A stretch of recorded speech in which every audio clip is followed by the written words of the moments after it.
Good evening everyone. मेरा नाम है राहुल। आप देखना शुरू कर चुके हैं टीचिंग वॉरियर चैनल। इवनिंग का टाइम है, आपको देंगे साइकोलॉजी का प्रैक्टिस है। 10 क्वेश्चन लिए, एक्स्ट्रा फैक्ट्स बहुत सारे बता दूंगा मैं आपको, एक्सपेक्टेड क्वेश्चंस बता दूंगा, सारे आए हुए क्वेश्चंस हैं। पहले क्वेश्चन से देखना स्टार्ट करेंगे। प्लीज़ शेयर कर देना वीडियो को अच्छी लगे तो। पियाजे के अनुसार मानसिक संरचना व्यवहारगत समानांतर प्रक्रिया जीव विज्ञान में क्या कहलाती है? तो पहली बात तो याद होना चाहिए, पियाजे क्या है? संज्ञानात्मक मनोविज्ञान के जनक है। संज्ञानात्मक मनोविज्ञान के जनक है। और किसके? विकासात्मक मनोविज्ञान के जनक। विकासात्मक। कितनी स्टेज दी इन्होंने? 4 स्टेज दिए। संवेदीपेशी, पूर्व संक्रियात्मक, मूर्त और अमूर्त। इंग्लिश में क्या कहते हैं इन्हें? सेंसरी मोटर, प्री ऑपरेशनल और सर प्लीज़ कम फास्ट, सी और एफ तो करके और है, कॉन्क्रीट और फॉर्मल। हाँ याद आ गया, ठीक है। तो इन्होंने क्या दिया? इन्होंने इसको क्या कहते हैं जीव विज्ञान में? इसे स्कीमा कहते हैं। स्कीमा क्या होता है? जो भी हम आसपास देखते हैं ना, उसे अपने दिमाग में सिस्टम वाइज बिल्कुल लगा लेना, मतलब याद रख लेना उसे, ही वही सब स्कीमा है, ठीक है। अनुकूलन हम 2 प्रकार से करते हैं, पियाजे ने कहा था। एक होता है समायोजन, समायोजन। एक होता है समावेशन। जो भी तुम्हें पहले से पता है उसी में कोई नई जानकारी ऐड कर ली तो वो होता है समावेशन। जो तुम्हें पहले से पता है, जैसे पहले से पता है 4 पैरों वाला कुत्ता होता है, मगर तुमने बाहर जाके देखा घोड़ा, वो भी 4 पैर है मगर वो थोड़ा सा ऊंचा है, तो उस तरीके से आपको एडजस्टमेंट करना पड़ेगा, तो उसे कहते हैं समायोजन, ठीक है। इसे हिंदी में, इसे इंग्लिश में कहते हैं असिमुलेशन, इसे कहते हैं अकोमोडेशन, ठीक है। बता दिया है, इतना ही पूछा जाता है पियाजे से, ठीक है। और इनका 3 पर्वत सिद्धांत बहुत फेमस है। 3 पर्वत सिद्धांत प्राइमरी में पूछा नहीं गया मगर आने की संभावना है। तो कौन सी? सेकंड स्टेज में आता है पियाजे की, सेकंड स्टेज में, जो कि होती है 2 से 7 वर्ष। नेक्स्ट क्वेश्चन चलेंगे। बैलेंटाइन ने सीखने का आदर्श काल किसे कहा है? तो सीखने का आदर्श काल किसे कहा है बैलेंटाइन ने? तो इन्होंने कहा है शैशवावस्था को। और शैशवावस्था को ही वाटसन ने क्या कहा है? सीखना तीव्र गति से होता है। कैसे होता है सीखना तीव्र गति से? किसने कहा है? वाटसन ने। शरीर की वृद्धि, शरीर वृद्धि बहुत तेजी से होती है आपकी शैशवावस्था में। सबसे ज़्यादा तेजी से कहाँ होती है? शैशवावस्था में, ठीक है। इस चीज़ को याद रखेंगे। किशोरावस्था होती है 12 से 18 साल। बाल्यावस्था को हम 2 भागों में बांट लेते हैं, कहीं कहीं नहीं बांटते। जहाँ बांटते हैं वहाँ आती है पूर्व बाल्यावस्था और उत्तर बाल्यावस्था। तो पूर्व बाल्यावस्था होती है 2 से 6, उत्तर बाल्यावस्था होती है 6 से 12। इतना याद रख लेंगे, ठीक है। Next question. 5 वर्ष का शिशु मतलब क्या है? शैशवावस्था में मित्रों की पुस्तक देखता है, मित्रों की पुस्तक देखते समय पसंद करता है। मतलब 5 वर्ष का एक बच्चा है, वो मित्रों की पुस्तक देखेगा तो क्या पसंद करेगा? बातें करना, पढ़ना, सोना, कहानी सुनना पसंद करेगा वो। देखो मैं भी जब छोटा था ना, तो नानी के यहाँ जाता था, तो मेरी छोटी मामी थी, वो मुझे कहानी सुनाती थी सोते समय, तो मुझे बड़ा पसंद था। तो कहानी सुनना हर बच्चे को पसंद होता है, ठीक है। तो आप लोग भी बताना आपको पसंद था या नहीं था। तो बाकी प्लीज़ शेयर भी कर देना वीडियो को, ये सबसे रिक्वेस्ट रहेगी। किशोरावस्था की विशेषता को सर्वोत्तम रूप से व्यक्त किया जा सकता है करने वाला शब्द है। ऐसा कौन सा शब्द है या वर्ड है जिसमें आप किशोरावस्था की विशेषता को सबसे अच्छे तरीके से व्यक्त कर सकते? किशोरावस्था क्या है? 12 से 18, ठीक है। और यहाँ गैंग एज का सक्रिय मेंबर बन जाता है। कैसा सक्रिय मेंबर बन जाता है? गैंग एज का। और गैंग एज कौन सी? बाल्यावस्था। तो ये क्या है? परिवर्तन की अवस्था है। ये क्या है? परिवर्तन की अवस्था कहते हैं इसे, किशोरावस्था को। और तनाव और तूफान का काल किसने कहा है? स्टेनली हॉल ने किशोरावस्था को। बच्चों की शारीरिक वृद्धि की दर सबसे अधिक कहाँ होती है?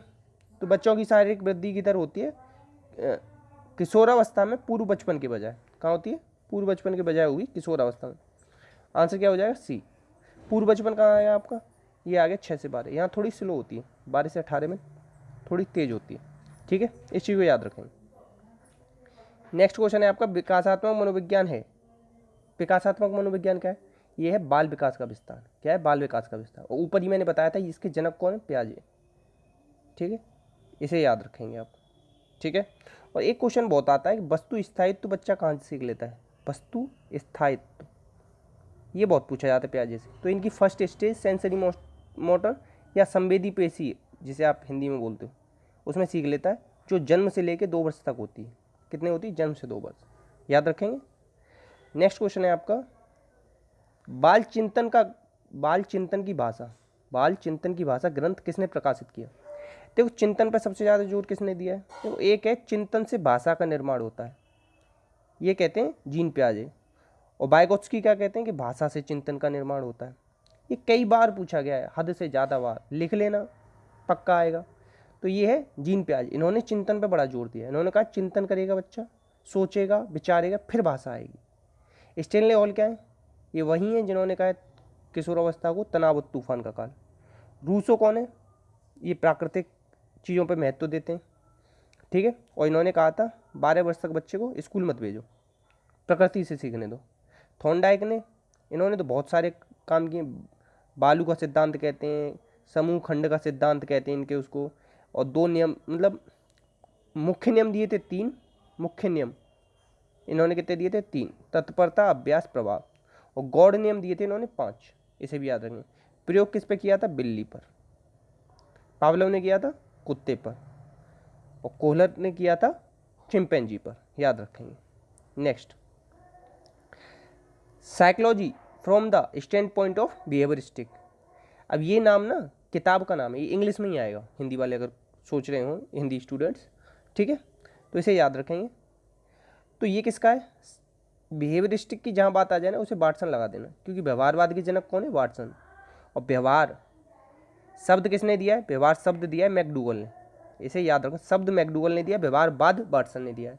और वाटसन क्या है, बहिर्दर्शन विधि के जनक है, बहिर्दर्शन विधि के जनक, ठीक है। टॉलमैन ने क्या दिया, चिन्ह सिद्धांत दिया, इसे भी याद रखें, चिन्ह सिद्धांत किसने दिया, टॉलमैन ने दिया, ठीक है, याद रखना।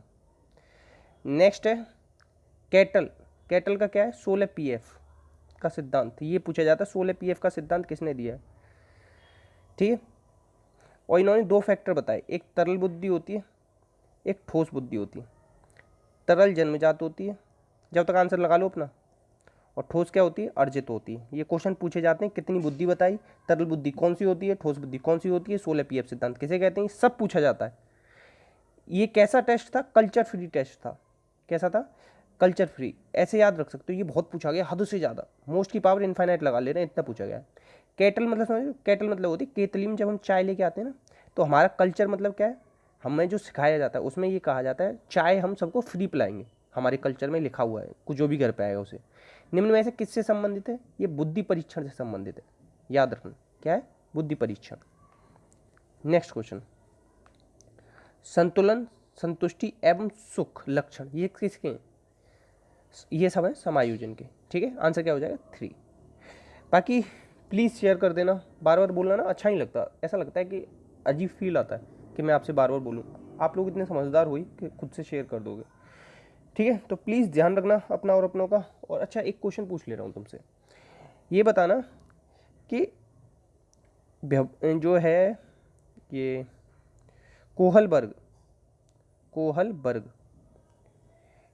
इन्होंने कितनी स्टेज दी थी, इन्होंने कितनी लेवल दी थी, और इनका जो था प्रयोग, क्या प्रयोग था इनका, या इन्होंने क्या किस चीज़ पे जोर दिया है, ठीक है। इस चीज़ को बताना अगर कोहलबर्ग के बारे में जानते हो, या कोहलबर्ग के बारे में आप क्या क्या जानते हो, अगर कोई नाम ले कोहलबर्ग तो क्या दिमाग में आता है, ठीक है, ये सब आप बताना। बाकी अपना और अपनों का ध्यान रखना। जय हिंद, जय भारत।